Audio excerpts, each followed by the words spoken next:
How to start a conversation in English. Starting a conversation in English can be an essential skill for socializing, networking, or simply improving language fluency. To begin, you should consider the context and environment. In casual settings, like social gatherings or informal events, an open-ended question or compliment can be an effective icebreaker. For example, what do you think of this event? Or, I love your jacket. Where did you get it?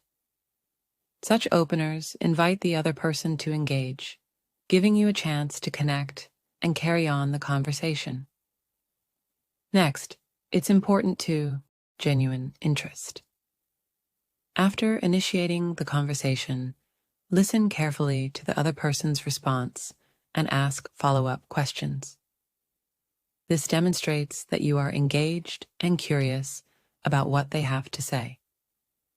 For instance, if someone mentions they enjoy traveling, you could ask, "What was your favorite place to visit?"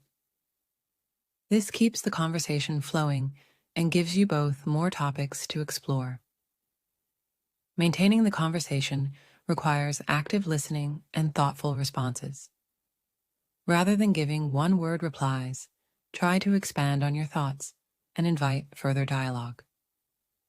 For example, if someone asks about your hobbies, instead of simply saying, "I like reading," you could add, "I've been reading a lot of mystery novels recently. Have you read anything interesting lately?"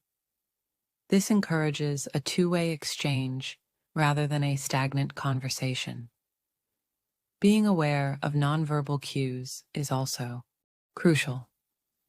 Body language, facial expressions, and tone of voice can communicate just as much as words. Make sure to smile, maintain eye contact, and nod to show that you're attentive. Likewise, if the other person seems uninterested or distracted, it may be a sign to shift topics or wrap up the conversation politely. Humor and lightheartedness can also enhance a conversation, especially when you sense the other person is relaxed. A funny anecdote or a light joke can make the interaction more enjoyable. However, be mindful of the other person's reactions and avoid controversial or sensitive topics unless you're certain it's appropriate for the context. Finally, ending the conversation on a positive note is just as important as starting it.